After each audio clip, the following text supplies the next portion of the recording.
కాబట్టి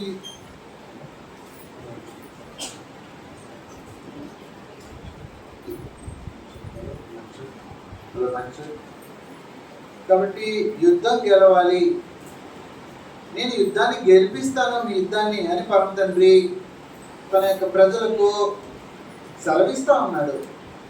కాబట్టి ఈ లోకంలో క్రీస్తు సభ్యులైన తర్వాత పాత నిబంధనలో పరమ తండ్రి తన ప్రజలకు ఎటువంటి యుద్ధాల్లో గెలుపును అనుగ్రహించాడని ఉదాహరణగా అనుగ్రహించి క్రైస్తవ జీవితంలో కూడా మీ యుద్ధాన్ని నేను గెలిపిస్తానని వాగ్దానం అనుగ్రహిస్తూ ఉన్నాడు. కాబట్టి అలా పాపం మీద విజయం, మరణం మీద విజయం, సాతాను మీద విజయం, లోకం మీద విజయం. లోకం మీద విజయంలో ఈ 7 పాయింట్లు మనసులో పెట్టుకోవాల్సిన అవసరం ఉంది. అందులో ప్రధానమైనవి శరీరాశ. శరీరాశ గురించి మనకందరికీ చాలా విషయాలు తెలుసు, పెద్దగా ఎక్కువ సమయం గడపవలసిన అవసరం ఉండదు. యాకోబు రాసిన పత్రిక, అలాంటి గల్తీకి తీసేసుకుందాం. గల్తీ రాసిన పత్రికలో శరీరాశలు అంటే ఏంటి ఓపెన్గా డైరెక్ట్గా రెఫరెన్స్లు దొరుకుతాయి, దీంట్లో పెద్ద కన్ఫ్యూజ్ అవసరం లేదు. గల్తీలకు రాసిన పత్రిక 5వ అధ్యాయము 16 నుంచి, నేను చెప్పుడు ఏమనగా ఆత్మానుసారంగా నడుచుకున్నది, అప్పుడు మీరు శరీరేచ్ఛను నెరవేర్చరు. శరీరేచ్ఛను అంటే శరీరేచ్ఛనే శరీర కార్యాలు. కాబట్టి శరీర కార్యాలను 19వ వచనంలో స్టార్ట్ అవుతుంది చూడండి. శరీర కార్యాలు స్పష్టమైనవి. అవేవనగా జాలత్వం, అపవిత్రత, కాముకత్వం, విగ్రహారాధన, వ్యభిచారము, ద్వేషములు, కలహములు, మస్తరములు, క్రోధములు, కక్షలు, వేదములు, విమతలు, అసూయలు, మత్తతలు, అల్లరితో కూడిన ఆటపాటలు మొదలైనవి. కాబట్టి వీటిని గెలిస్తే నువ్వు శరీరాశను గెలిచినట్టే, ఇంకేమిలా. కాబట్టి లోకాన్ని గెలిచి లోకం మీద జయకేతనాన్ని ఎగురవేయాలి అన్న ఆలోచన కలిగిన వ్యక్తి ఈ లిస్టును మనసులో పెట్టుకోవాలా. నేను శరీరాశను గెలవాలా. ఈ కార్యక్రమాలు నాకు సంబంధించినవి కాదు, నేను ఆత్మ సంబంధిని, నేను ప్రభుని ధరించిన వాడిని, నేను లోకం చేత ద్వేషింపబడిన వాడిని అనుకోవాలి. కాబట్టి లోకం దాంతో కలిసి మనల్ని నడవనందుకు ద్వేషిస్తూ ఉంటుంది, ఆశ్చర్యకరమైన విషయమే కాదు. కాబట్టి శరీరాశను గెలవటము అనేది ప్రధానమైన సూత్రాల్లో ఒక సూత్రం. అదే గల్తీలు రాసిన పత్రిక 3వ అధ్యాయము 3వ వచనం నుంచి మనం చూసినట్లయితే, గల్తీలకు రాసిన పత్రిక 3వ అధ్యాయము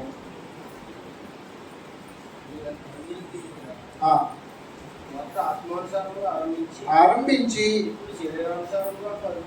పరిపూర్ణులు అవుతారా, కష్టంలో అనుభవించుతారా, వ్యర్థమగున ఆత్మను మీకు అనుగ్రహించి మీలో అద్భుతములు చేయించిన వాడు ధర్మశాస్త్ర సంబంధమైన క్రియల వలన లేక విశ్వాసంతో వినుట వలన చేయించనా. అది సంగతి. అద్భుతాలు జరిగాయా? జాగ్రత్తగా నోట్ చేయవలసిన పాయింట్ 5వ వచనంలో ఉంది. ఆత్మను మీకు అనుగ్రహించి మీలో అద్భుతములు చేయించువాడు ధర్మశాస్త్ర సంబంధమైన క్రియల వలన లేక విశ్వాసంతో వినుట వలన చేయించాడా? అద్భుతం జరిగిందా జీవితంలో? అద్భుతాలు జరుగుతాయా? అద్భుతం జరుగుతాయి. ఏంటి అద్భుతం అంటే శరీరాశ నేత్రాశ చచ్చిపోతుంటుంది, ఆశ్చర్యంగా ఉంటుంది. ఆ పలానా వ్యక్తి ఉన్నాడండి, ఎన్ని సంవత్సరాల నుంచి తాగుబోతుగా ఉన్నాడండి. ఆ మధ్య ఎవరో వచ్చారండి, యేసుక్రీస్తు గురించి ఏదో చెప్పారండి, అప్పటి నుంచి ఎప్పుడు బైబిల్ ప్రార్థననే ఉన్నాడండి, తాగడం వదిలిపెట్టేశాడండి. త్రాగుడు అని ఎందుకు చెప్తున్నానంటే, త్రాగుడు శరీరంలో ఎంత బలహీనం చేస్తుంటుందంటే, నీకు అది అలవాటుగా అయిపోయిన తర్వాత దాన్ని చేయకపోతే చేతులు కాళ్ళు వణిపోతుంటాయి. డాక్టర్ దగ్గరికి వెళ్తేనే వాడు ఏం చేస్తాడంటే, ఒకేసారి వదలకూడదు తమ్ముడు, మందులు వేసుకో, రోజు కొద్దిగా తగ్గించుకుంటారా అంటాడు. అంత బలహీనం అయిపోయి ఉంటుంది అనమాట.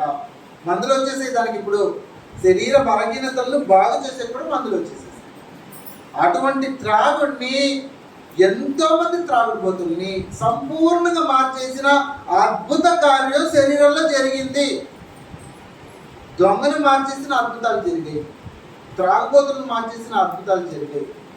వంశపారంపర్యంగా జాగ్రత్తం చేస్తున్న కార్యక్రమాలు జరిగాయి. మన భారతదేశంలో కూడా ఒక తెగలు జరిగాయి. వాటిని మార్చేసేసింది పరమ తండ్రి యొక్క మార్పు చెందే స్వభావం. కాబట్టి ఆయన మాట్లాడుతున్నాడు, వ్యర్థముగానే ఆత్మను మీకు అనుగ్రహించి మీలో అద్భుతములు చేయించువాడు అని. కాబట్టి పరిశుద్ధాత్మ మానవుల్లోకి ప్రవేశించిన తర్వాత మనిషి తన పాత స్వభావాన్ని అద్భుతంగా వదిలిపెట్టేస్తున్నాడు. కాబట్టి శరీరాశను గెలవటం అంటే అది. కాబట్టి శరీరం తన యొక్క కోరికలను నెరవేర్చుకునే ఆస్కారం క్రీస్తు సభ్యుడు ఇవ్వడు. పరిశుద్ధాత్మను పొందిన వ్యక్తి దాన్ని అనుమతించడు. పేతురు రాసిన పత్రికలో, పేతురు రాసిన పత్రిక 2వ అధ్యాయం 11-12 వచనాల్లో, మీరు పరదేశంలో యాత్రికులైన వారు ఆత్మకు విరోధంగా పోరాడు శరీరాన్ని విసర్జించి మిమ్మల్ని ఏ విషయంలో దుర్మార్గులను చూస్తుందో ఆ విషయంలో వారు మీ క్రియలను చూసి వాటిని బట్టి దర్శించడంలో దేవుడు మహిమపరిచినట్లు వారి బట్టి మంచి ప్రవర్తన గల ఉన్నవాళ్ళని మిమ్మల్ని బతిమాలుకొంచున్నాను. పేతురు గారు బతిమాలుకునే పరిస్థితి ఏర్పడింది. కానీ ప్రభువైన యేసు తన సువార్త ప్రకటించుకుంటా వెళ్తున్న కాలంలో చదివితే సమయం సరిపోతే వివరించేస్తున్నా. మనకు అందరికీ తెలిసినట్టు ట్యాక్స్ కలెక్టర్ అంటారు ఈ కాలంలో. పన్ను వసూలు చేసి జకర్యా గురించి మనకు అందరికీ తెలుసు. పన్ను వసూలు చేసే వాళ్ళంటే పాపులు అనే ముద్ర ఉంది యూదా కాలంలో, ఇశ్రాయేల్ కాలంలో.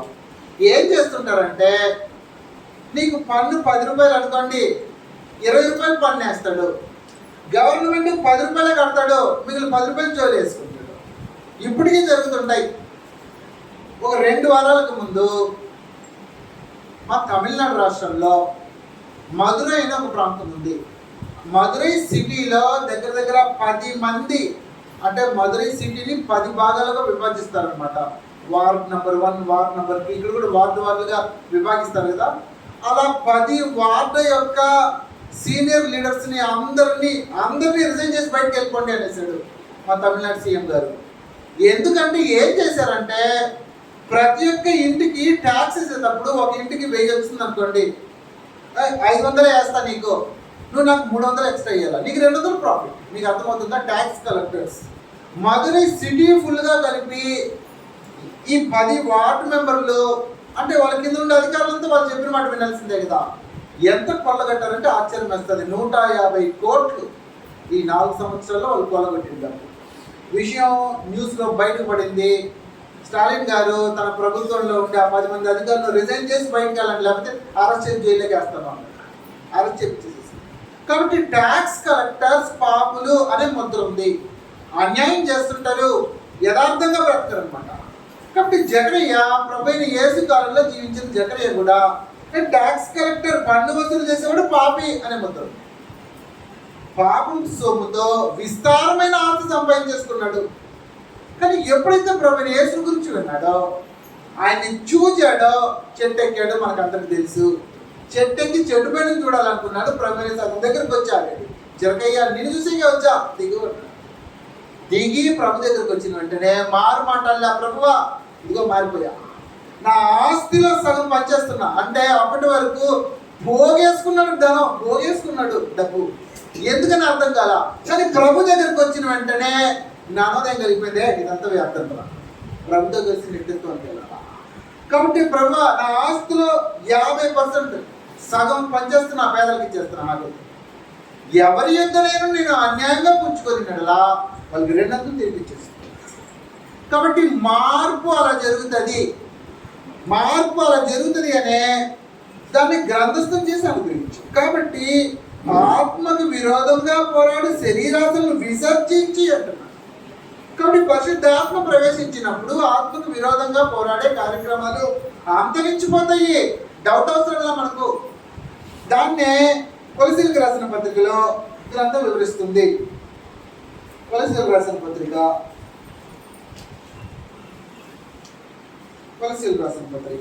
3వ అధ్యాయము 1వ వచనం నుంచి, మీరు క్రీస్తుతో కూడా లేపబడిన వారైతే పైనున్న వాటినే వెతుకుడి, అక్కడ క్రీస్తు దేవుడి కృపాసనంలో కూర్చొని ఉన్నాడు. పైన వాటి మీదనే కానీ భూ సంబంధమైన వాటి మీద మనసు పెట్టుకున్నది. కాబట్టి ఇది క్రియారూపం దాల్చింది జకరియా జీవితంలో. కాబట్టి ప్రభువు నిన్ను దర్శిస్తే నీలో అద్భుతం జరిగిపోద్ది. అద్భుతం జరిగిందా పరీక్షించుకో. జరగకపోతే డౌట్ రావాల్సిందే, మర్చిపోయిన అవసరంలా. జీవితాల్లో అద్భుతం జరిగిపోవాలా. ప్రభువు తన ప్రజలకు అద్భుతాలు క్రియారూపకం దాల్చే కాలాలు ఇవి కూడా ఆశ్చర్యపోనవసరం లేదు. ప్రతి ఒక్క మనిషిలో అద్భుతం కార్యం జరుగుతుంది. ప్రభు దగ్గరికి నువ్వు హృదయపూర్వకంగా సరెండర్ అయిపోతే నీ శరీర కార్యాలు నీ దగ్గర నుంచి దూరం అయిపోతుంటాయి. నువ్వు శరీరాశను గెలుస్తావో నీకు డౌట్ అవసరంలా. అదే కొలసి 3:5 నుంచి మనం చదివితే, కావున భూమి మీద ఉన్న మీ అవయములను అనగా జారత్వము, అపవిత్రత, కామకత్వము, దురాశ, విగ్రహారాధన, ధనాపేక్షను, లోభత్వమును చంపివేయుడి అంటున్నారు. కాబట్టి ఈ లోకంలో శరీరాశ చచ్చిపోద్ది, దేవుని దగ్గరికి వస్తే చచ్చిపోతుంది. వాటి వలన దేవుని ఉగ్రత అవిధేయులైన వారి మీదకి వచ్చిందో. ఇప్పుడైతే ఎంత వచ్చిన, ఇప్పుడైతే మీరు కోపము, ఆగ్రహము, దుష్టత్వము, దూషణ మీ నోట బూతులోని వీటినన్నింటిని విసర్జించుడి. ఒకరితో ఒకరు అబద్ధం ఆడకుడి. ఎలాగనగా ప్రాచీన స్వభావమును దాని క్రియలతో కూడా మీరు పరిత్యజించి అంటున్నారు. కాబట్టి శరీరాశ చచ్చిపోయింది. శరీరానికి నాకు సంబంధం లేదు. నీ శరీరాన్ని ఏదే వ్యక్తిని ఆది భూలోకాన్ని జయించడం అంటే. కాబట్టి ఒక వ్యక్తి నడుచుకుంటూ వస్తున్నాడు. తను పుట్టినప్పటి నుంచి పెరిగిన గ్రామంలో ఉన్నాడు. తన స్వభావం మారిపోయింది, తన లక్షణాలు మారిపోయినాయి, తను ఆశించిన విషయాలు మారిపోయినాయి, తన మాట తీరు మారిపోయింది. అటువంటి సాక్ష్యం పొందుతున్నామా? సాక్ష్యం ఎటువంటి సాక్ష్యాలు పొందుతున్నామో యేసుక్రీస్తు గురించి చెప్పండి కానీ క్రైస్తవుల గురించి చెప్పబాకండి, వాళ్ళ గురించి మాకు తెలుసు అంటారు. అటువంటి సాక్ష్యాలు పొందుతున్నామేమో పరీక్షించుకోవాలా.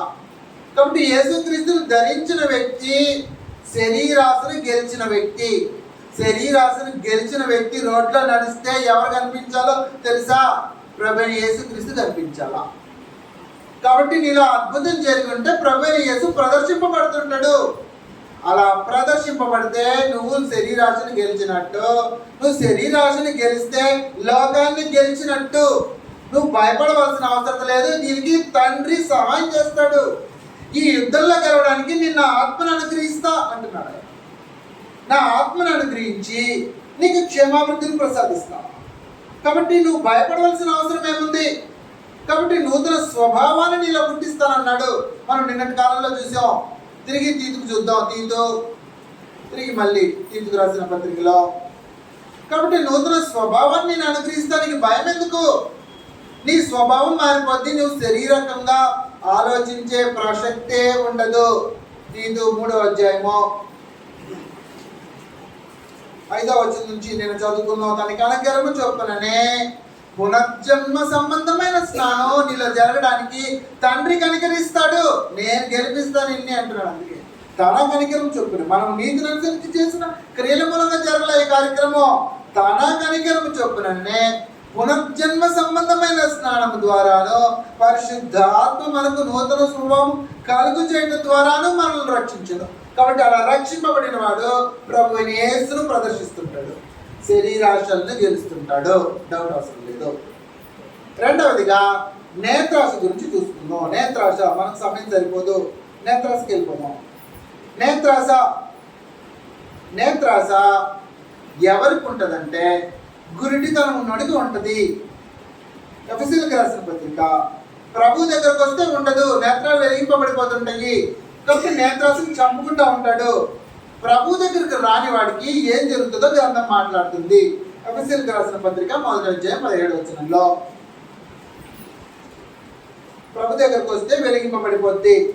మరియు మీ మనోనేత్రములు వెలిగింపబడినందున ఆయన మిమ్మల్ని పిలిచిన పిలుపు వలనైన నిరీక్షణ ఎట్టుదో పరిశుద్ధులలో ఆయన స్వవాస్తవం యొక్క మహిమైశ్వర్యం ఏంటిదో అంటున్నారు. కాబట్టి చదవండి, ఎవరు 17 చదవండి. ఎవరన్నా మరియు మీ మనోనేత్రములు వెలిగింపబడినందున ఆయన మిమ్మల్ని పిలిచిన పిలుపు ఎట్లయినా నిరీక్షణ ఎట్టుదో పరిశుద్ధుల్లో ఆయన స్వాస్థ్యం యొక్క మహిమైశ్వర్యం, పరిశుద్ధుల్లో ఆయన మహిమైశ్వర్యం ఎట్టిదో ఆయన క్రీస్తునందు వినియోగపరిచి బలాత్సర్యమును బట్టి విశ్వసించు మన యందు ఆయన చూపుతున్న తన శక్తి యొక్క అపరిమితమైన మహాత్మము ఏంటి? ఎక్కడ జరుగుతుంది ఇది? ఇది ఎక్కడ జరుగుతుంది? మనలో జరుగుతుందా? పరీక్షించుకోండి. కాబట్టి మనలో ఈ మహాత్మము కనబడుతుందా? నువ్వు పరీక్షించుకోవాల్సిన అవసరం ఉంది.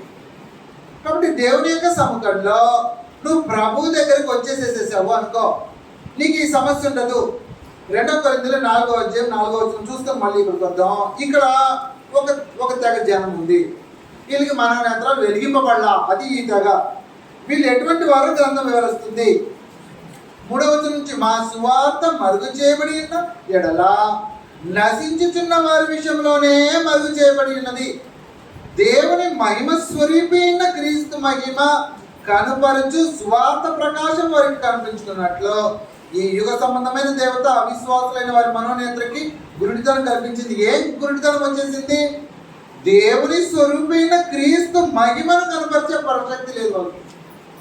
కాబట్టి గురుడితనం కలిగిన వెంటనే దేవుడి గురించి తెలియదు, క్రీస్తు యొక్క మహిమ తెలియదు. ఇప్పుడు క్రీస్తు యొక్క మహిమ ఎవరికి తెలిసింది? మనకు తెలిసింది. తిరిగి ఎఫెసీ 1కి వచ్చేసేద్దాం. ఎఫెసీ 1:17కి వచ్చేసేద్దాం. మరియు మీ మనోనేత్రము వెలిగింపబడిందన్నా ఆయన మిమ్మల్ని పిలిచిన పిలుపు వల్లనే నిరీక్షణ ఏంటదో, పరిశుద్ధులలో ఆయన స్వాస్థ్యం యొక్క మహిమైశ్వర్యం ఏంటదో, ఆయన క్రీస్తునందు వినియోగపరిచిన బలాతిశయమును బట్టి విశ్వసించు మన యందు ఆయన చూపుచున్న తన శక్తి యొక్క అపరిమితమైన మహాత్యం ఏంటిదో మీరు తెలుసుకొనవలెనని అంటున్నారు. కాబట్టి ఇప్పుడు విశ్వసిస్తున్న వారిలో మనం ఉన్నాము. కాబట్టి మీరు 19లో అవి అండర్లైన్ చేయాలి. విశ్వసించుచున్న మన యందు ఆయన చూపుచున్న తన శక్తి యొక్క అపరిమితమైన మహాత్మ్యం. కాబట్టి దేవుడు విశ్వసించే వారిలో తన శక్తిని చూపుతూ ఉంటాడు. దేనికి? యేసుక్రీస్తులో చూపించాను కదా, ఆ శక్తి అన్నాడు దాన్ని. అంతే, ఇంకేంలా. పైన చదివితే మీకు అర్థమవుతుంది. ఆయన క్రీస్తునందు వినియోగపరిచిన బలాతిశయమును బట్టి అది కదా. కాబట్టి క్రీస్తులో నేను శక్తిని ఉపయోగించా, అదే శక్తి నీలో ఉపయోగిస్తున్నా. నువ్వు ఈ భూ ప్రపంచంలో 800 కోట్లలో ఇప్పుడు మనం ఈ తరంలో జీవిస్తున్న వాళ్ళు ఎవరైనా సరే యేసుక్రీస్తునందు విశ్వసించి ఇది నా వల్ల జరిగే కార్యక్రమం కాదు, నా తండ్రి వల్ల జరిగే కార్యక్రమం అని ఆయన దగ్గరకు వస్తే వాళ్ళలో జరుగుతుంది ఈ ఆశ్చర్యం. పరమ తండ్రి శక్తిని ఉపయోగిస్తుంటాడు. ఆ శక్తి మనిషిని మార్చేస్తుంటుంది, నూతన స్వభావాన్ని అనుగ్రహిస్తుంటుంది. కాబట్టి నీలో మార్పు జరిగిందా పరీక్షించుకుంటా ఉండాలా. మార్పు జరగాలంటే నీ మనోనేత్రాలు వెలిగింపబడాలా. మనోనేత్రాలు వెలిగింపబడిన వ్యక్తి ఏం చేస్తున్నాడు చూడండి. అపోస్తుల కార్యాలు 20వ అధ్యాయంలో పౌలు గారు తన యొక్క వ్యక్తిగతమైన క్యారెక్టర్ గురించి మాట్లాడుతున్నాడు.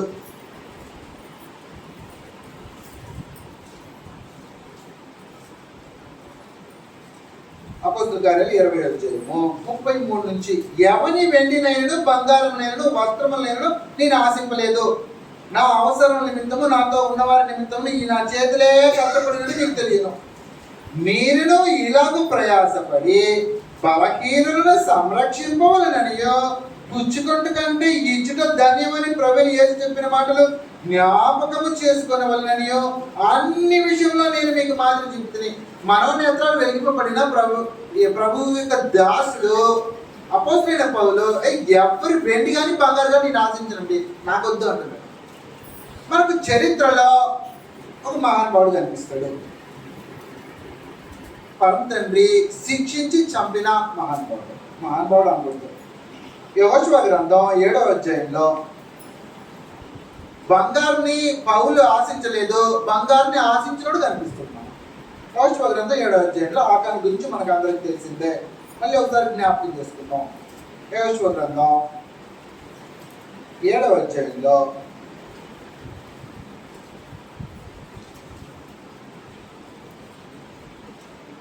యెహోషువ గ్రంథం 7వ అధ్యాయము అపవిత్రమైన దాని గురించి, అపవిత్రపరచబడిపోతారు జనం.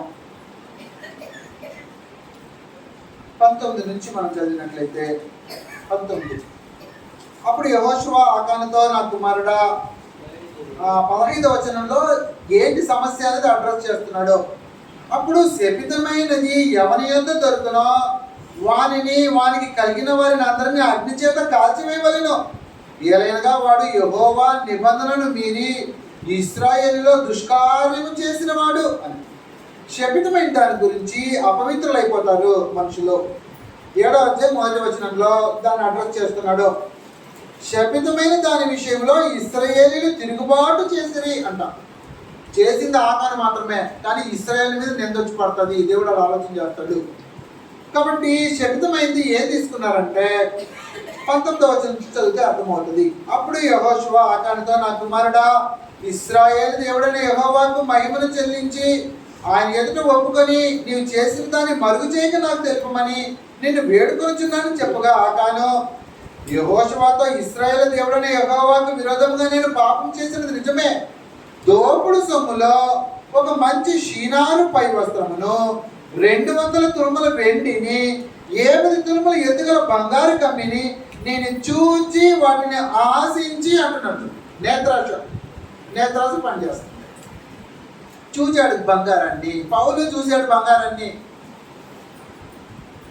స్థానిక సంఘాలని స్థాపించుకుంటూ ప్రయాణాలు చేసేస్తున్నాడు మహానుభావుడు. అద్భుతంగా తిరిగి కొన్ని దేశాలు తిరిగిపోయాడు. దమస్కు పట్టణానికి యెరూషలేము నుంచి ఆవుంటే వెళ్ళిపోతుంటాడు. దమస్కు సిరియాలో ఉంది, పక్కనుండే దేశానికి వెళ్ళిపోతుంటాడు. అంత్యోక స్థానిక సంఘంలో సంఘ సభ్యత్వాన్ని కలిగి యెరూషలేముకి రావడం, అక్కడికి వెళ్ళడం. ఆ రకంగా దేశాలు తిరిగి సువార్త ప్రకటించేది. స్థానిక సంఘాలు కడుతుంటే స్థానిక సంఘంలో నాయకులుగా ఉండేవాళ్ళు కానీ సభ్యులుగా ఉండే వాళ్ళని చూస్తున్నప్పుడు ఏమనిపించింది, వారి బంగారం నాకు అవసరం, వారి సంపాదన నాకు అవసరం, నాకు అవసరం లేదన్నాడు వాళ్ళు. కానీ ఆకాన్ ఏం చేశాడంటే యుద్ధంలో గెలిచిన శత్రువుల దగ్గర నుంచి బంగారం తీసుకోకూడదు దేవుడు సెలవిస్తాడు. మీరు 19వ అధ్యాయం పూర్తిగా చదివితే మీకు అర్థమవుతుంది. 7, 8, 9 అధ్యాయాలు చదివితే.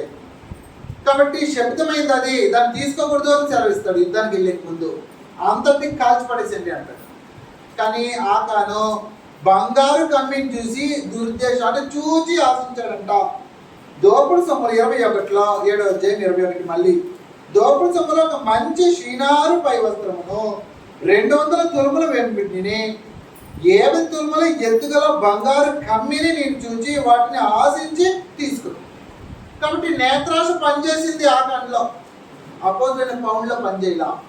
మనోనేత్రాలు వెలిగింపబడి ఉంటే నేత్రాశ పనిచేయదు. నేత్రాశ పనిచేయదు. దేవుడు దేన్ని ఆశించమంటే దాన్ని ఆశిస్తాం, ఏది వద్దు అనుకుంటే దాన్ని వద్దు అని పక్కన పెట్టేస్తాం. ఆకానికి ఆ తర్వాత జరిగిన పరిస్థితి చాలా ఘోరంగా ఉంటుంది. అప్పుడు యెహోషువ దూతలను పంపగా వారు ఆ డేరా ఎద్దుకు పరిగెత్తి చూసినప్పుడు అది డేరాలో దాచిపడి ఉండేను.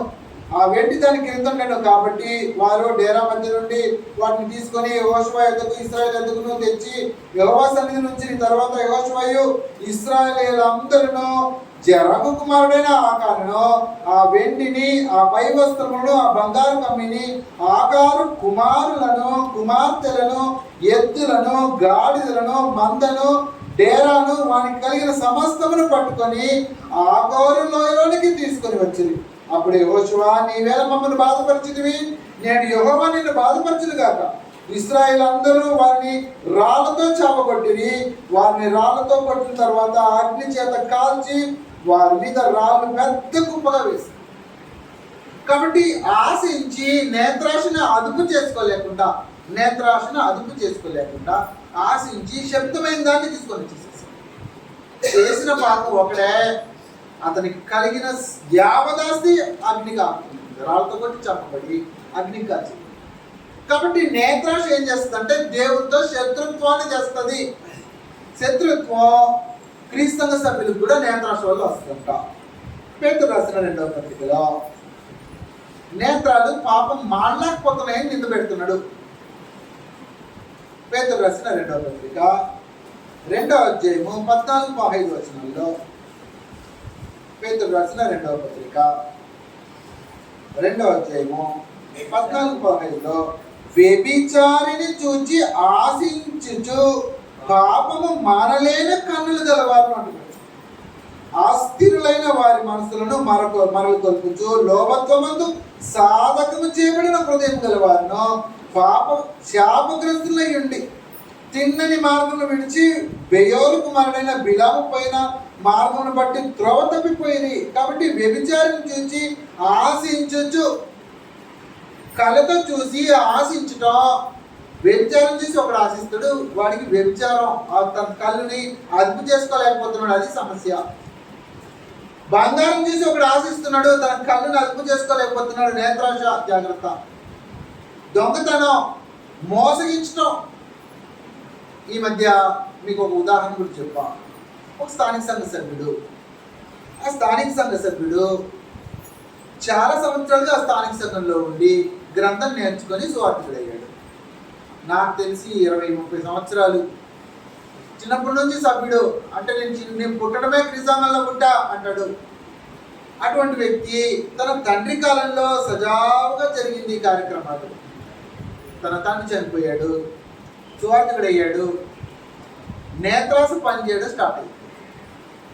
ఈ ఆస్తి అంతా చర్చి పేరు పైన ఉంది, నా పేరు పైన ఉంటే ఎట్లుంటది? నాకు కావాలా? నేత్రాశ.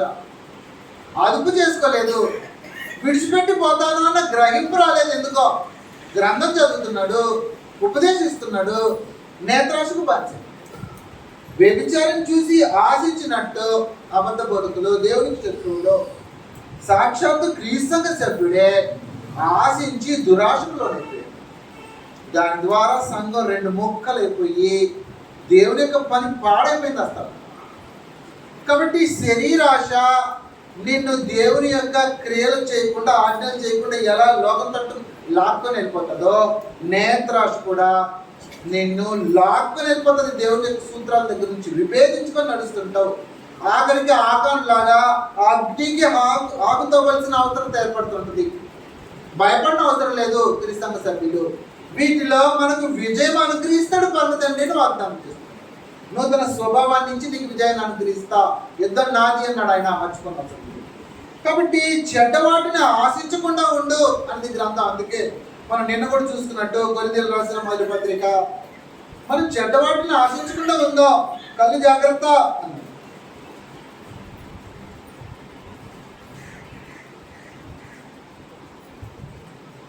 కళ్ళు జాగ్రత్త అందుకు అందుకొరింది 10వ అధ్యాయము అందరికి తెలిసిన లేఖన భాగాలు. అయితే వారిలో ఎక్కువ మంది, అంటే ఐగుప్తు నుంచి వచ్చిన తర్వాత మనం చదువుకున్న సందర్భం, అయితే వారిలో ఎక్కువ మంది దేవునికి ఇష్టలుగా ఉండకపోయారు కనుక అరణ్యంలో సంహరించబడ్డారు. ఎందుకు? వారు ఆశించిన ప్రకారం మనము చెడ్డవాటిని ఆశింపకుండానట్లు ఈ సంగతులు మనకు దృష్టాంతంగా ఉన్నాయి. కాబట్టి నేత్రాశ ఏం చేస్తుందంటే చూసిందంతా ఆశిస్తుంటది. ఐగుప్తు నుంచి అరణ్యంలో ప్రయాణిస్తున్న ఇశ్రాయేల్ ఆశలు విచిత్రంగా ఉంటాయి.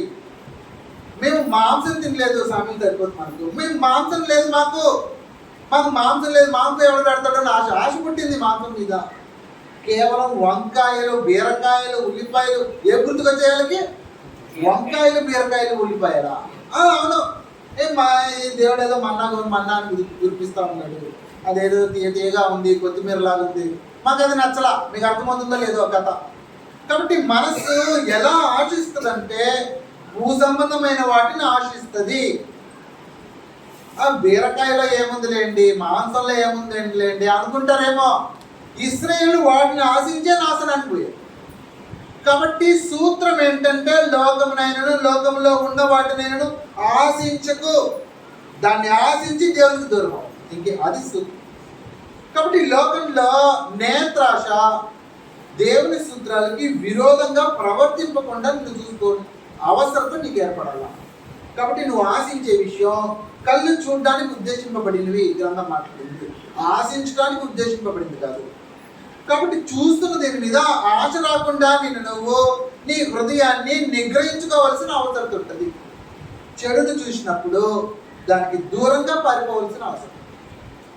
దాన్ని ఆశించకుండా నీ హృదయాన్ని కట్టుబాటులో నువ్వు పెట్టుకుంటే నీ నేత్రాల వల్ల నీకు సమస్య రాదు. ఒకవేళ అంటే సమస్య వచ్చేటట్టుంటే చాలా తీవ్రమైన పదజాలాలతో మాట్లాడుతుంటాడు ప్రభు యేసు మత్తయి సువార్తలో. మనం ప్రాక్టికల్గా ఈ విషయాన్ని ఎవరికైనా చెప్తే ఆశ్చర్యపోతారమ్మా, ఇంత తీవ్రంగానా, ఎలా అండి, కుదురుతుందా అండి అంటారు.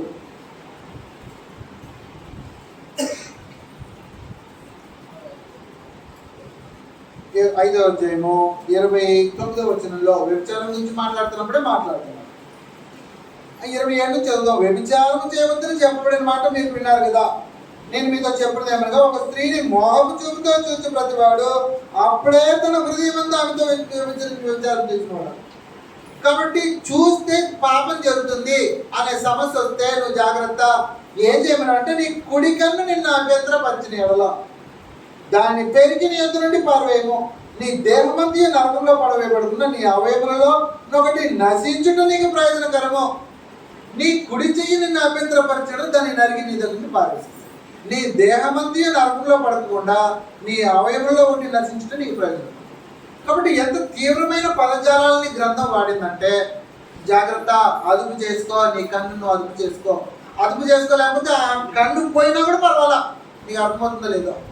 నీ చెయ్యి దొంగతనం చేయకుండా ఆగట్లేదు అనుకో, నీ చెయ్యి లేకపోయినా పర్వాలే, నువ్వు పర్వానికి వెళ్తావు. బాగా గుర్తుపెట్టుకో. అంటే నిత్యత్వానికి భూమి మీదకి జీవించే జీవితానికి ఎంత తేడా ఉందో గ్రహించుకోవాలా. అవసరం వస్తే శరీరాన్ని పక్కన పెట్టు, శరీరాన్ని చంపు అని చంపడం గురించి మాట్లాడాడు ఆయన.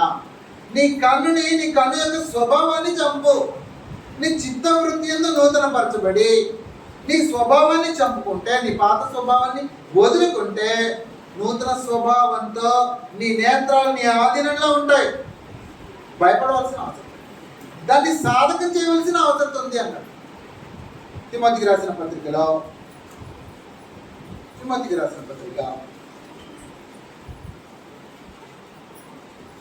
1 తిమోతి. కాబట్టి దైవ భక్తి సాధకం చేస్తే వస్తుంది అని గ్రంథం మాట్లాడు. 1 తిమోతి 4:6 నుంచి, ఈ సంగతులు సహోదరులకు వివరించినలా నీవు అనుసరించుచు వచ్చిన విశ్వాస సుబోధ సంబంధమైన వాక్యముల చేత పెంపరచు క్రీస్తు యేసునకు మంచి పరిచారకుడివై ఉంటావు. అపవిత్రమైన ముసలమ్మ ముద్రలు విసర్జించు.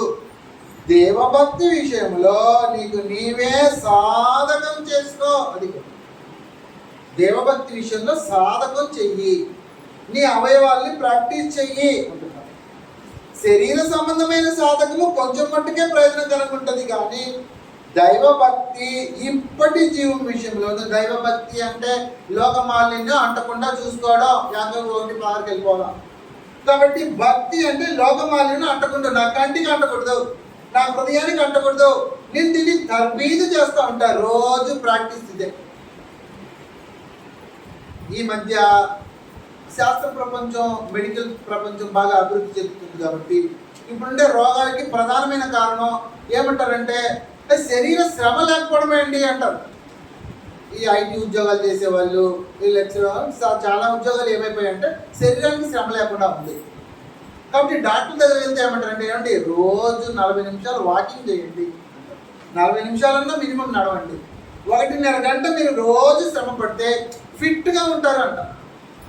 కాబట్టి ప్రతిరోజు నువ్వు సాధకం చేస్తే నీ ఆత్మీయ జీవితం ఎట్లుంటుందంటే ఫిట్గా ఉంటుంది, డోకా ఉంటుంది, ఏం భయపడిన అవసరం ఉండదు.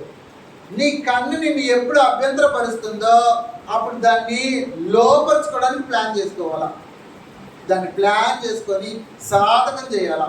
ఎక్సర్సైజ్ అంటే ఎలా ప్లాన్ చేస్తాం, ఏ జిమ్కి వెళ్తాం, ఏ బరువులు ఎత్తుతాం, ఏ బరువు ఎత్తితే ఎక్కడ కండ పెరుగుతుంది ఆలోచన చేస్తాం కదా. కాబట్టి అలా కన్నును నువ్వు అదుపు చేసుకోవడానికి నేను ఏం చేయాలో చూడొద్దు, మాపు చూపు చూడుతాను. ఒక కన్నుతో కూడా చూడద్దు. 2 కన్నులు ఉన్నాయి కానీ ఒకటే అభ్యంతరం పెట్టిందంట, ఒకటి అభ్యంతరం పెట్టిన దాన్ని పెరిగిపారే. కాబట్టి కన్నుని అదుపు చేసుకునేవాడు ఆశానిగ్రహం, నేత్రాశని గెలిచేవాడుగా ఉంటాడు. నేత్రాశ గెలిస్తే నువ్వు దైవ సంబంధిగా జీవితాన్ని కొనసాగించే ఆస్కారం ఉంటుంది. కాబట్టి వ్యభిచారం చూసి ఆశించే కళ్ళు ఉండకూడదు, బంగారం చూసి ఆశించే కళ్ళు ఉండకూడదు, మోహపు చూపు ఉండకూడదు, ఆస్తులు చూసి ఆశించకూడదు. నీది కానిది ఏది, నీ పరునిది, నీ స్తోత్రునిది, నీ పొరుగువాడిది ఏది ఆశించకూడదు. బ్రదర్ వాడు అలా ఉన్నాడండి, నేను ఇలా అయిపోవాలండి. చాలా మందిలో ఈగోలు వస్తుంటాయి, అలాగో ఇలాగ ఉండదు. ఒక ఉదాహరణ, నాకు తెలిసిన ప్రాంతంలో ఒక వీధిలో పుట్టి పెరిగాడు ఒక అబ్బాయి. సుమారుగా 32 సంవత్సరాలు.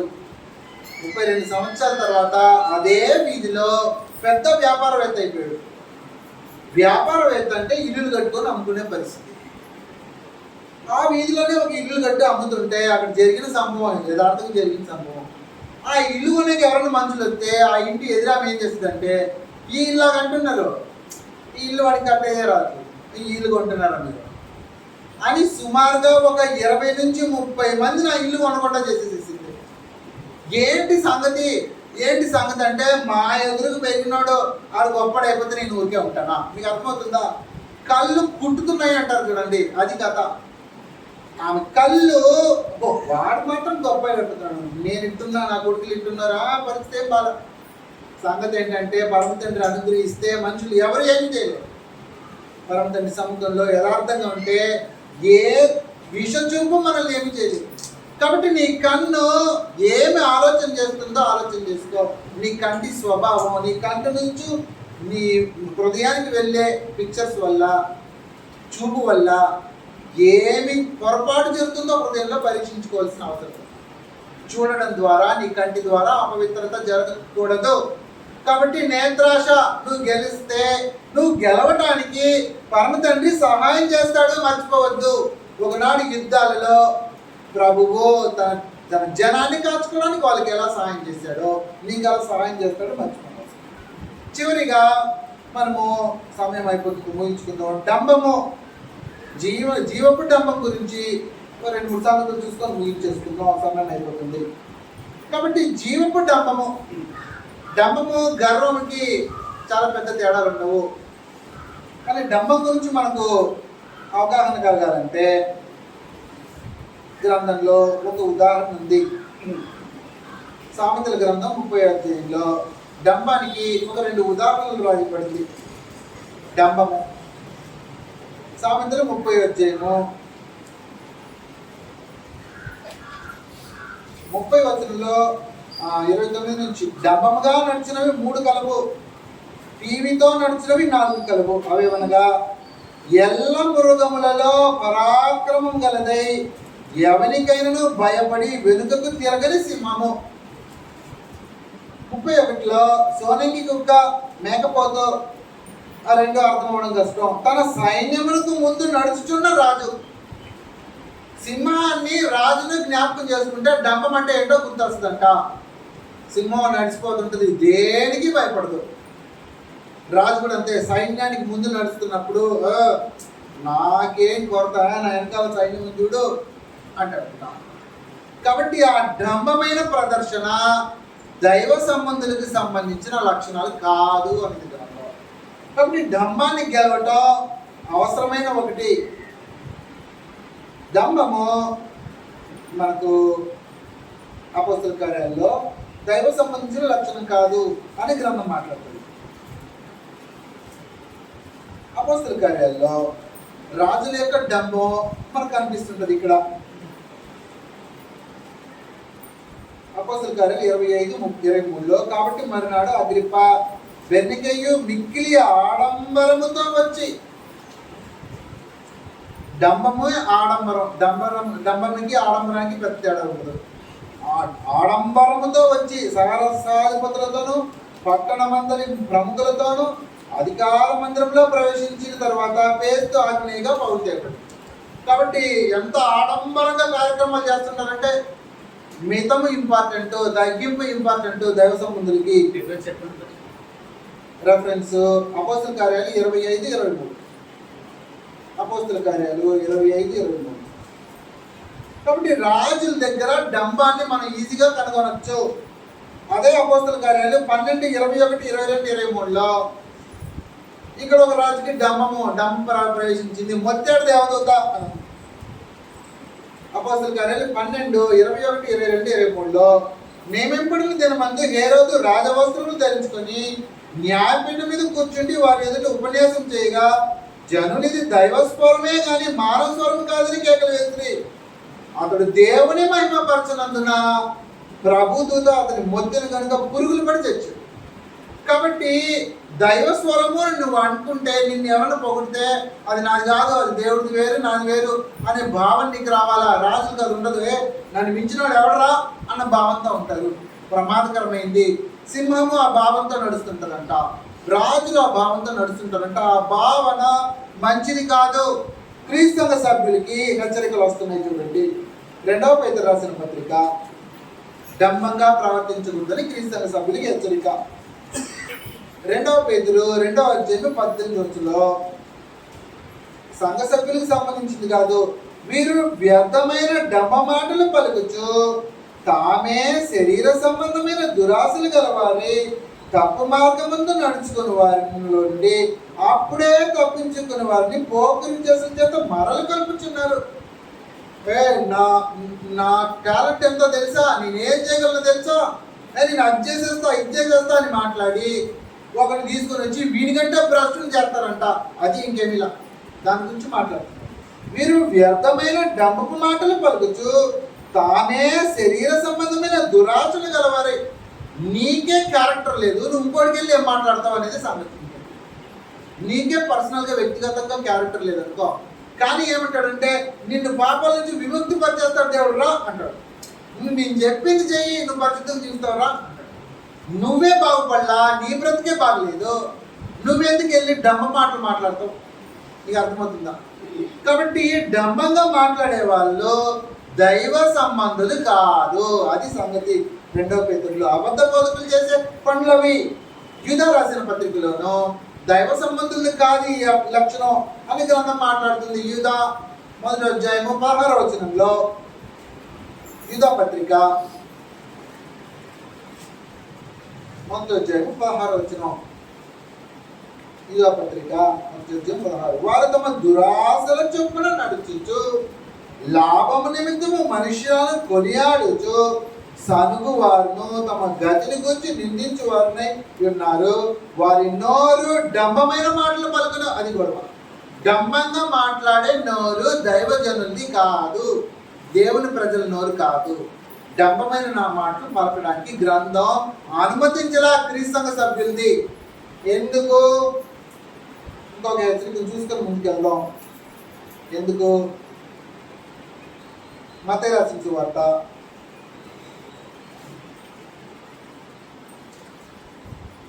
8వ డంబంగా ఎందుకు మాట్లాడకూడదు అంటే మూలోపదేశాలు ఇలా ఉన్నాయి. మత్తయి సువార్త 23:12 పరమ తండ్రి సూత్రాన్ని అనుగ్రహిస్తున్నాడు తన యొక్క పిల్లలకి, తన జనులకి. ఏంటి సూత్రం అంటే తను తాను హెచ్చించుకుని వాడు తగ్గింపబడిపోతాడు, తను తాను తగ్గించుకుని వాడు హెచ్చింపబడిపోతాడు. ఇది సూత్రం. ప్రాథమికమైన సూత్రాల్లో ఇవి కొన్ని సూత్రాల్లో ఇదొక సూత్రం. కాబట్టి దేవుని యొక్క ప్రజలుగా నిన్ను మార్చుకున్న తర్వాత నిన్ను హెచ్చించాలంటే దేవుడు నీ దగ్గర ఎదురు చూసేది ఏంటంటే తగ్గింపు. కాబట్టి తగ్గింపు డంబం ఏం చేస్తుందంటే తగ్గింపును మన దగ్గరకు రానివ్వదు, హెచ్చించుకునే స్థితిని తీసుకొస్తుంది. కాబట్టి నువ్వు లోకంలో ఉండే మనుషుల్ని ఒకసారి స్టడీ చేసావంటే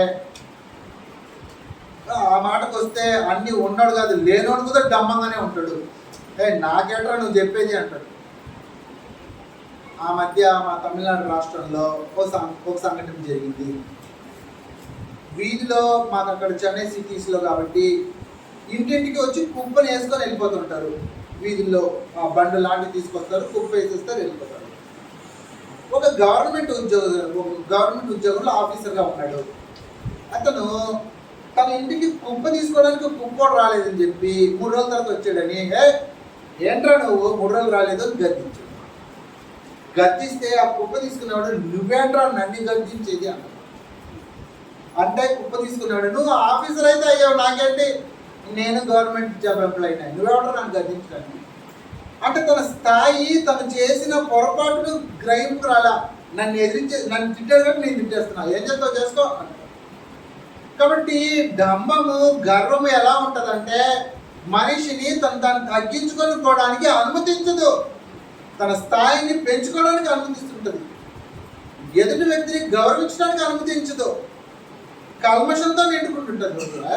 ఎవరిని లెక్క వాడేంట్రా. కాబట్టి డంబమైన మనసు దేవుని యొక్క ప్రజలకు సంబంధించింది కాదు. ఎందుకంటే దేవుడు ఏమంటాడంటే నేను నిన్ను హెచ్చించాలని కోరుకుంటున్నాను. నేను నిన్ను హెచ్చించాలంటే సూత్రం ఏంటంటే నేను నువ్వు తగ్గించుకోవాలా. కాబట్టి దైవజనులు, దేవుని యొక్క ప్రజలు ఏం చేయాలంటే డంబం ప్రవేశించకుండా చూసుకోవాలా. లోకస్తులు దాన్ని ప్రదర్శిస్తూ ఉంటారు. ప్రదర్శిస్తున్నప్పుడు మనం వచ్చి తగ్గించుకొని నా దేవుడు నా దేవుడు చూసుకుంటాడు, నా దేవుడు ఉన్నాడు నాకు అన్న పరిస్థితుల్లో నువ్వు జీవిస్తే నీ పరమ తండ్రి నిన్ను హెచ్చిస్తుంటాడు. లోకంలో ఏది దాన్ని అడ్డుకోలేదు, మర్చిపోనవసరం లేదు. రోమీయులకు రాసిన పత్రికలో ఇదే సూత్రాన్ని తిరిగి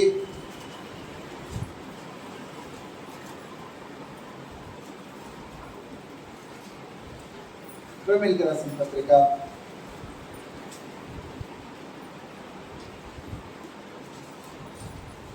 12వ అధ్యాయం 3వ వచనం. రోమీయులకు రాసిన పత్రిక 12వ అధ్యాయం 3వ వచనం.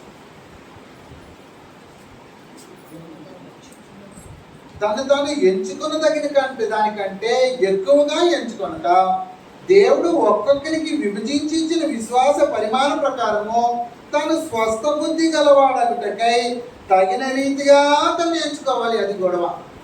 కాబట్టి ఎక్స్ట్రా ఊహించుకునేవాడు తగిన రీతిగా ఆలోచన చేసేవాడు కాదు, అది గొడవ. దేవునికి సమస్య ఏంటంటే నువ్వు డంబంగా ప్రవర్తిస్తే, నిన్ను హెచ్చించుకుంటే, నీ స్థాయిని మించి నువ్వు నిన్ను ఊహించేసుకుంటున్నావేమో, దానివల్ల సమస్యలు వస్తుంటాయి. పరమ తండ్రి నిన్ను హెచ్చించకుండా పోయే ప్రమాదం జరుగుతుంటుంది. ప్రమాదము దీన మనస్సును మనలో నుంచి తీసుకొని వెళ్ళిపోయే ప్రమాదం జరుగుతుంది. 1 పేతురు రాసిన పత్రిక 5వ అధ్యాయం, సమయం అయిపోతుంది. 1 పేతురు 5వ అధ్యాయము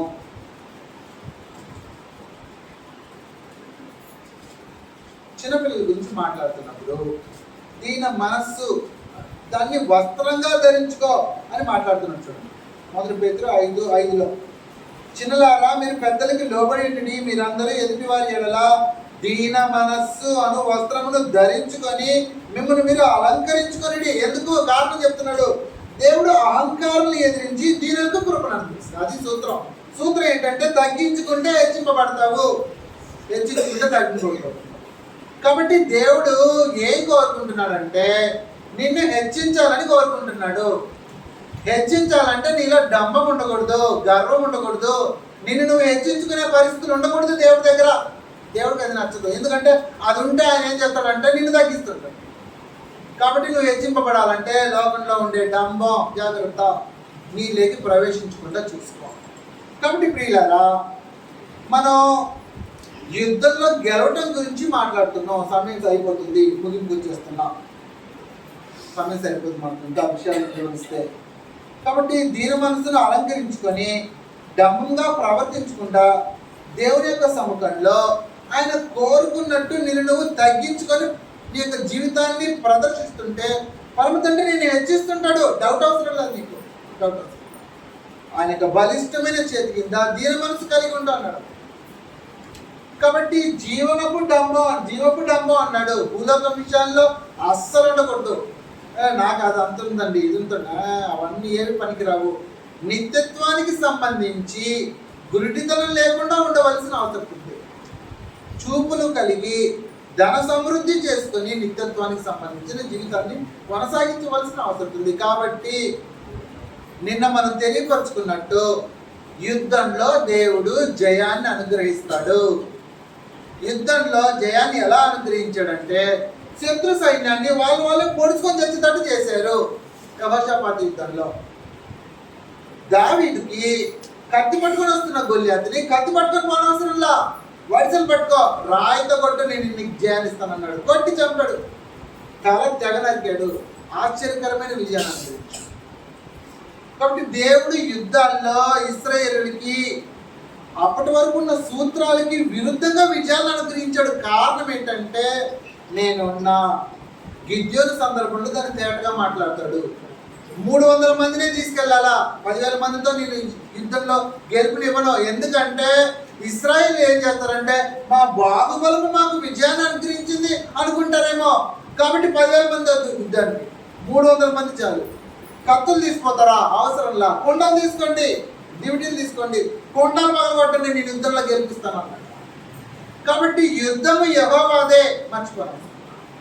కాబట్టి క్రీస్తు సంఘ సభ్యులకి కూడా నూతన స్వభావాన్ని పరిశుద్ధాత్మ ద్వారా అనుగ్రహించి రోమీయులకు రాసిన పత్రికలో అన్నిట్లోనూ విజయాన్ని అనుగ్రహిస్తున్నా నేను అన్నాడు. ముగించుకుందాం. రోమీయులకు రాసిన పత్రిక 8వ అధ్యాయంలో సంగతులు వివరిస్తున్నాడు. అన్నిట్లో విజయం మీకు, భయపడిన అవసరం లేదు.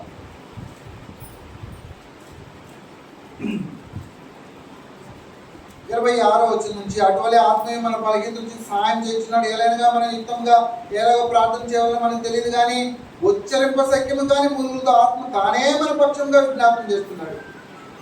31 నుంచి 31కి వచ్చేసారు. ఇట్లుండగా ఏముందము, దేవుడు మన పక్షంగా ఉండగా మనకు విరోధి ఎవడు? తన సొంత కుమారుని అనుగ్రహించుకు వెనుక మన అందరి కొరకు ఆయన అప్పగించిన వాడు, ఆయనతో పాటు సమస్తమును మనకి ఎందుకు అనుగ్రహింపబడు?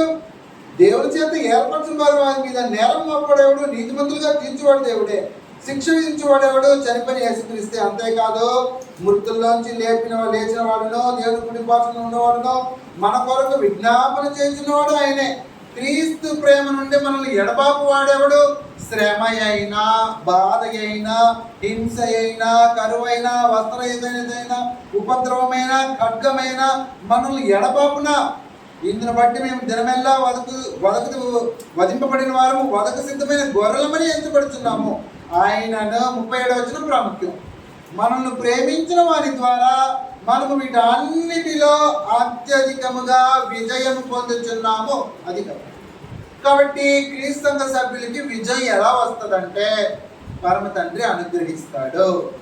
కాబట్టి పాపం మీద విజయం, మరణం మీద విజయం, శాతాను మీద విజయం, లోకం మీద విజయం. లోకం మీద గెలవటము అంటే శరీరాశ, నేత్రాశ, జీవటం అని గెలవటము.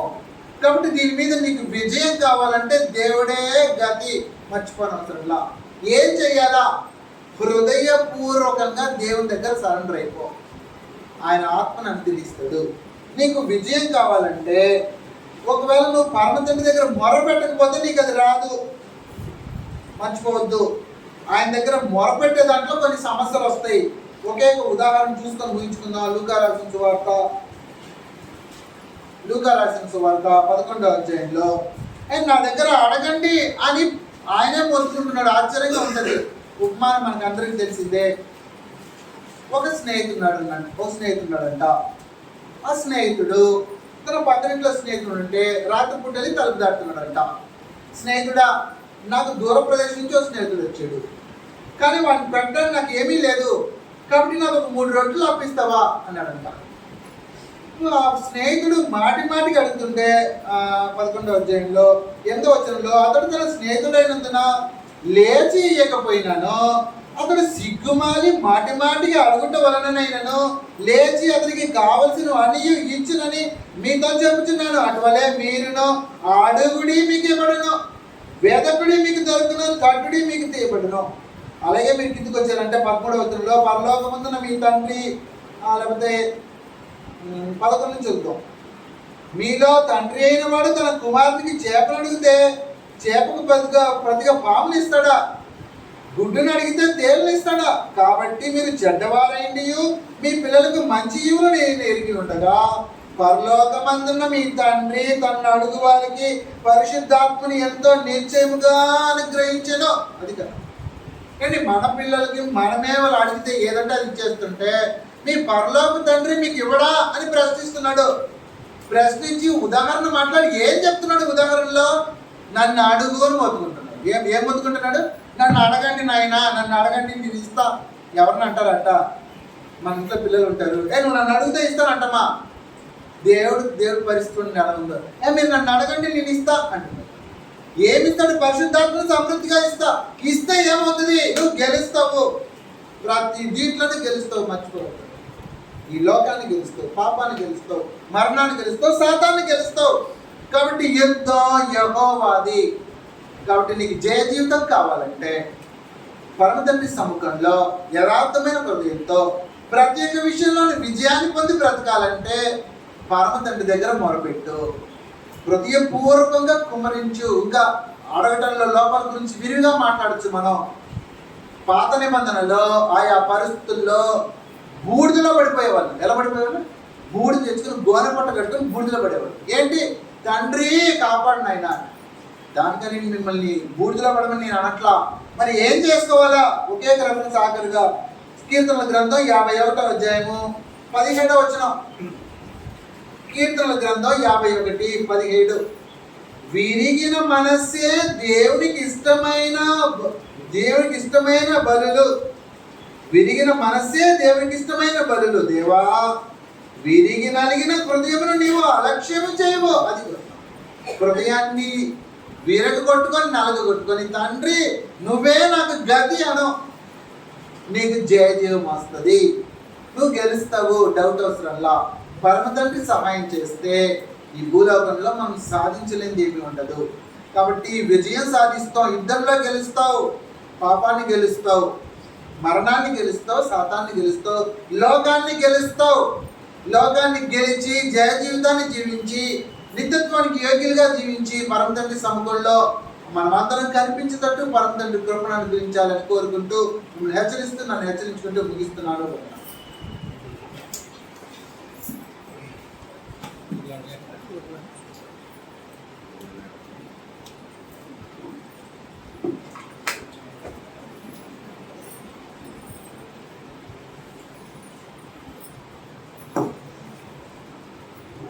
ఇంతవరకు మనకి అమూల్యమైన సందేశాన్ని వివరించిన దైవజనులకు తెలియజేస్తున్నాం. ఎంత చక్కగా మనకి వివరించారు. వాటిని మనం విడిచిపెట్టుకుని గుర్తుకోకుండా విశేష జాగ్రత్తగా ఉండాలని ప్రతి వరకు మనం చేస్తూ ఉన్నాను. చివరిగా మనం వచ్చిన మన సోదరులు వరప్రసాద్ గారు వచ్చి ప్రార్థన చేయవలసిందిగా మనం చేస్తున్నాం. అలాగే తిరిగి మళ్ళా 3 గంటలకు మనం కూడదాం.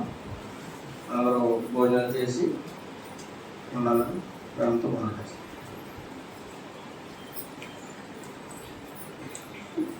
ప్రార్థన చేసుకున్నాను. అత్యంత సింహాసనశీనుడైన మా తండ్రి, పరిశుద్ధుడైన మా దేవ, ఈ ఘనమైన నామమును బట్టి మీకు లెక్కింపలేని స్తుతులు స్తోత్రాలు సమర్పిస్తాను. దేవా, మీరు తమ స్వభావాన్ని బట్టి పరిశుద్ధులు. మేమును మా జీవితాల్లో మా నాయన పరిశుద్ధత కలిగి బ్రతకడానికి, సమస్త కార్యాల్లో విజయాన్ని మేమందరం పొందడానికి తండ్రి మీరు మాకు సమస్తమును అనుగ్రహించి పెట్టి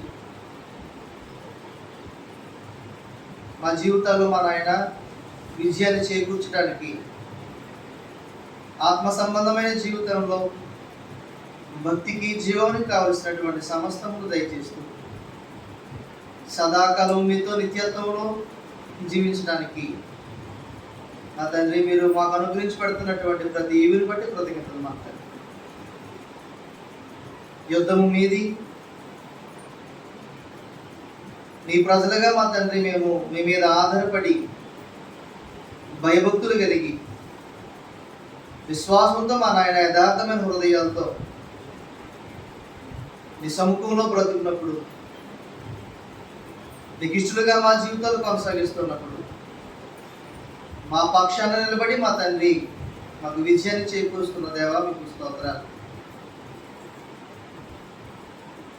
దయగలిగిన మా తండ్రి, మీ శక్తిగల లేఖనాలను మా హృదయంలో రేకెత్తించడానికి ఆ దైవజనులు మీ దాసులను మా నాయన దూర ప్రాంతం నుంచి నేను ఎడదెన్న తోడుకుని వచ్చి ఈ 2 రోజులు చక్కటి విషయాలను మా నాయన మా వెనికిడిలో వినిపించినందుకు మీ కృతజ్ఞతలు. మా తండ్రి విన్న ప్రతి వాక్యమును దాన్ని విడిచి కొట్టుకుని పోకుండా ఈ భూమి మీద మా నాయన లోకాన్ని ఎలా జయించాలో, మరణాన్ని ఎలా జయించాలో, పాపముని ఎలా జయించాలో, అలా జయించటకు తండ్రి మీరు మాకు ఎలాగూ తోడై ఉండాలో అనే విషయాలను మా నాయన మేము నేర్చుకునేటప్పుడు కృపేస్తున్నప్పుడు చేసినందుకు స్తోత్రాలు.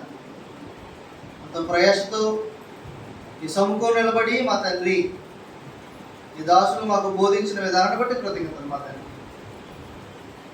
ప్రయాసతో ఈ యొక్క 2 రోజులు బైబిల్ తరగతులు ఏర్పాటు చేసిన ప్రభు సంఘాన్ని బట్టి మీకు కృతజ్ఞతలు.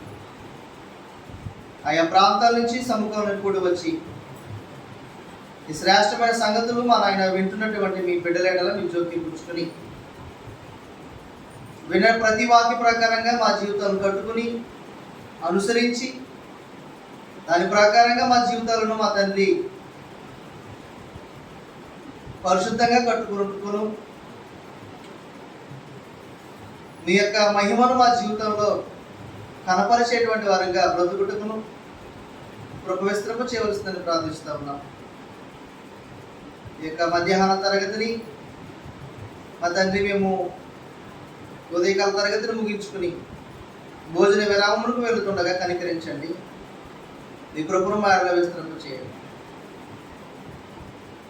మా తండ్రి భోజన అనంతరము తీసుకున్న ఆహారాన్ని బట్టి శక్తిని పొంది మధ్యాహ్న తరగతిలో మా నాయన మేము అందరము కూర్చునేటువంటి భాగ్యం మాకు అనుగ్రహించమని ఈ కృపలో మమ్మల్ని అందరినీ జ్ఞాపకం పెట్టుకోమని మా రక్షకుడును మా ప్రభుని ప్రియకుమారుడైన క్రీస్తు యేసు నామములో ఈ ప్రార్థన మనం సమర్పిస్తున్నాం మా తండ్రి. ఆమేన్.